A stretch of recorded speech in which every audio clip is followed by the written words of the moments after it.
listen, loan officers, every indication is that refinances are going to slow down. We've got all the numbers, we've got all the analytics. It is a different refinance market, and we're going to talk about that today. But if you listen to my conversation with Dave Stevens yesterday, he talked about how great the purchase market is going to be for 2022. That means you loan officers need to start working with real estate agents on their listings. You have to see the new, improved, and completely revamped Listing Booster. It is a ticket into the front door of any real estate agent for 2022. So many great things on there, so incredibly affordable, and that's going to get you the purchase business that you're looking for. Invest in your business. Check it out by clicking this banner right over there.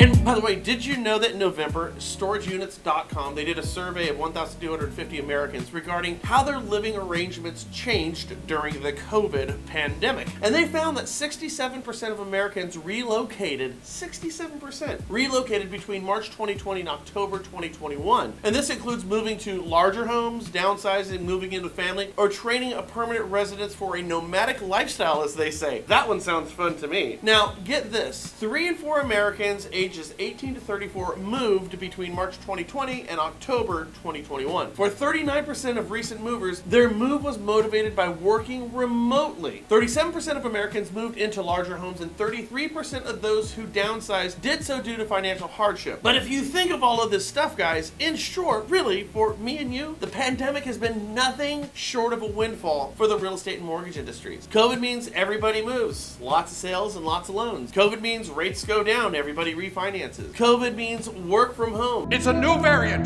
the COVID Delta Plus Rewards Program variant.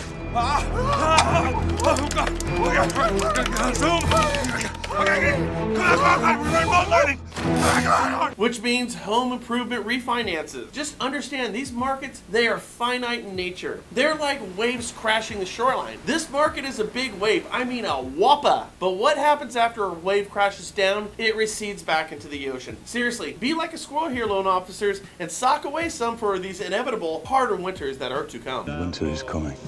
Let it snow, let it snow, let it snow. Now, speaking of moving, the new FHFA loan limits are officially in.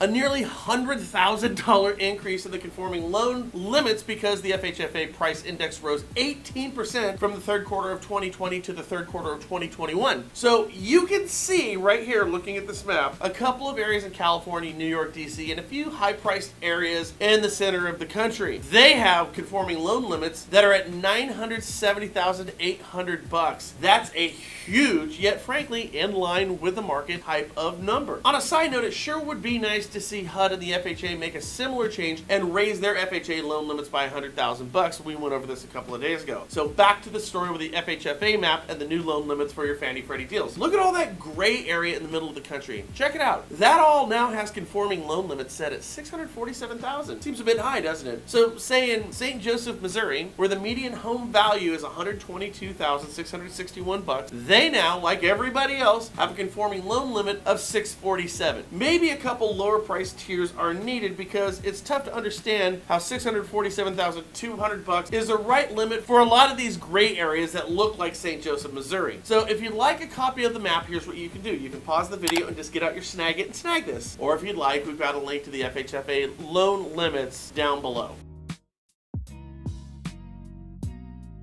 And finally, how we started the show out. Do we give up on refinances? I mean, the numbers are dropping like a Led Zeppelin. That means bad, by the way. Dave Stevens told us yesterday that 2022 is going to totally kick butt for purchases, but refinances, maybe not so much. But I'm not sure if he's right there. I might just disagree a little bit. Let's not argue about it. Okay. You can tell me I'm wrong next year.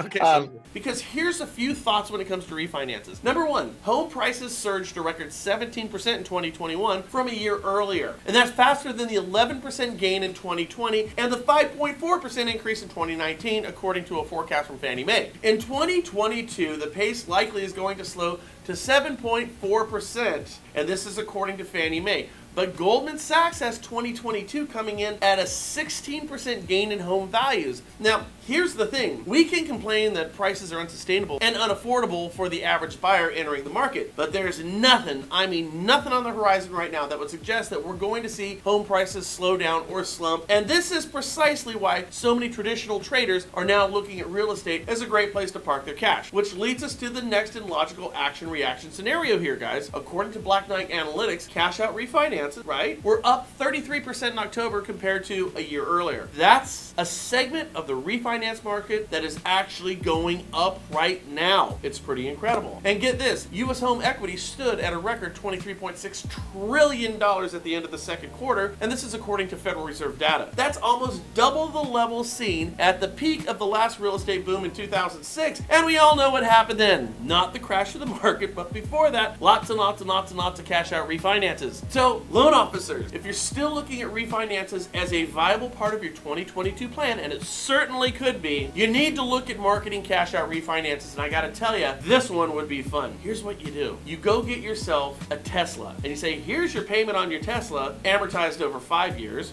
right? And then here's your payment on your Tesla amortized over 30 years if you do it as a cash out refinance on your house. How would you like to have your Tesla payment at $20 a month? That'll get them going. Anyways, I hope this was a good show for you guys today. Make sure that you're sharing this with your friends, and I'll catch you here tomorrow at the National Real Estate Post. Later.